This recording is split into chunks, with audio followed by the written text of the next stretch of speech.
This has to deal with the woman's right to choose, her reproductive rights, her independence and freedom. And this is happening here in the United States, of all places. So, Kira, you were going into detail with us on chat yesterday about what's going on. Yeah, there's all kinds of stuff, like the internet's blowing up. Yeah, so let our viewers know what's going on, especially in Kentucky. Right. So, well, in Kentucky, and actually 6 different states now, including Iowa, Kentucky, like you mentioned, Georgia, Ohio, Mississippi, and North Dakota, there has been a very restrictive 6-week abortion ban, state law being passed. I believe Georgia was the 6th state to just pass the abortion ban.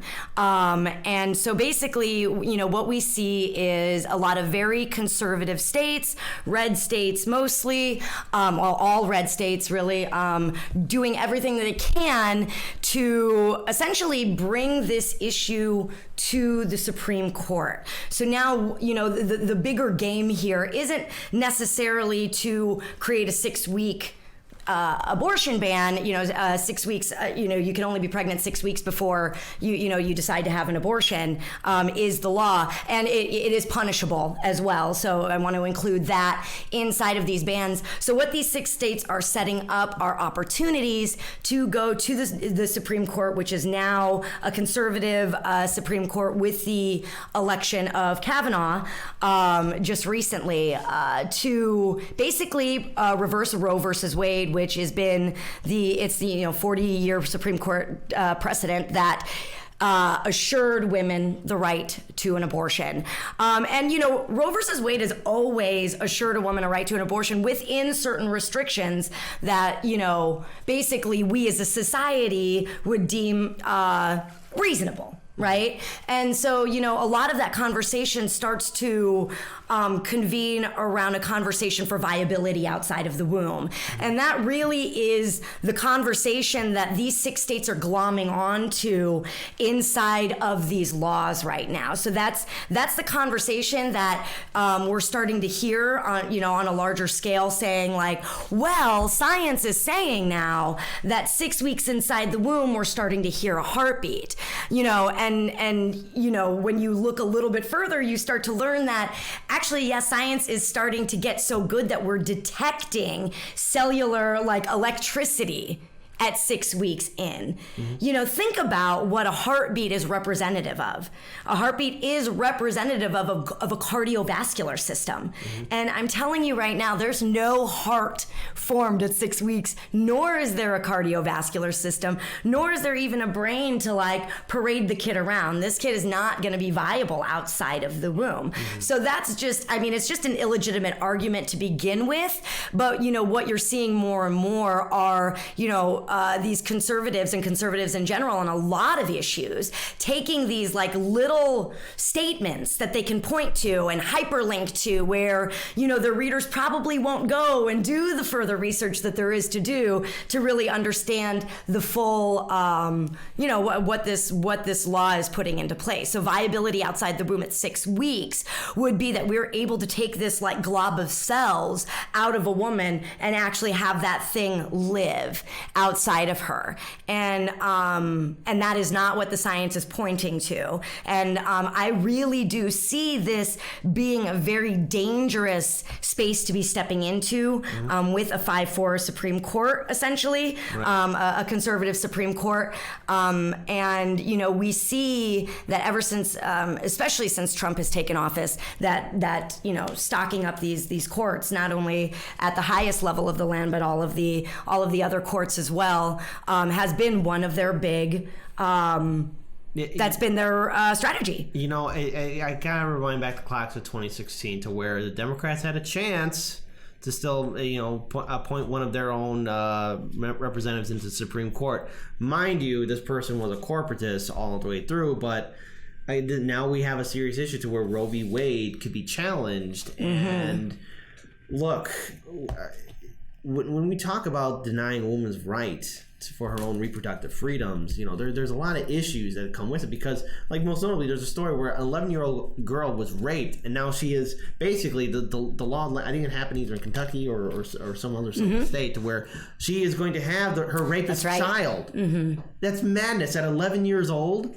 No way. And who in their right mind thinks it's the right thing to do? And it's one thing to say, like, look, I'm willing to protect all life, but are you willing to also, is said person able to take care of child once it's outside the womb? I guarantee these states don't want to pay for the education, don't want to pay for the diapers, don't want to pay for the food, don't want to pay for the maternity leave, and want to turn around and shame these women, because really what these abortion laws are an opportunity and a chance to basically imprison women. This takes away women's opportunity to be autonomous, economically autonomous.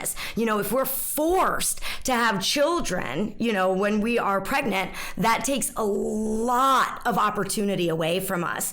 And, to claim that women don't have autonomous rights over their own body is outrageous, especially if you look at, cases where, let's talk about, like donating organs. Right? You actually need permission from the dead person to donate organs. So are we saying that dead people actually have more autonomy than living women? That's outrageous. I think that's the system that we have right now, because the problem is that there's a lot of conservatives that are in office right now, and if the very fact that they're willing to pass these laws right now to say that no woman doesn't have a right to choose, and not to mention there's no social program net to even help out said individuals. I really doubt that 11-year-old girl, the rapist, does he have a job? When he gets out, will he have a job? Right, absolutely. Will he be able to provide for his kid? The answer is probably not. And you know what? We were just using that Nor for an does example. he want that responsibility. Probably not either. And the thing is, there's probably numerous other cases, thousands of cases similar to what happened to that 11-year-old girl. 100%. All across this country. And well, I heard a very startling statistic just the other day that 1 in 4 women have an abortion. So, conservatives, people, someone who has had an abortion. And in fact, I wanted to spread the word and take an opportunity to spread the word that there is a hashtag going around right now, #YouKnowMe. And it's an opportunity for women to share their abortions publicly so that we can start basically making this a very common conversation, something that isn't things that evil people over here do who are baby killers or, murderers or whatever they want to label women who have abortions. But when 1 in 4 women are having an abortion and it's still being talked about, like there's some sort of conversation here that isn't the conversation for either tying women down economically from their personal autonomy, or basically imposing a religious laws on Americans, which is constitutionally illegal, it's just not an interesting conversation to have, and it's unfortunately not old news. One of the concerns that I have though about this is how many women should Roe v. Wade be challenged? And we see more similar laws happen, especially in a lot of conservative states. How many women could potentially take an abortion in their own hands, or go to a very seedy location that is not reputable, or either that go across to a different country like either Canada or Mexico to get an abortion? Because that's going to be an issue, and especially with the economy the way it is, where you have people just struggling, again, like we said time and time again, struggling to make ends meet.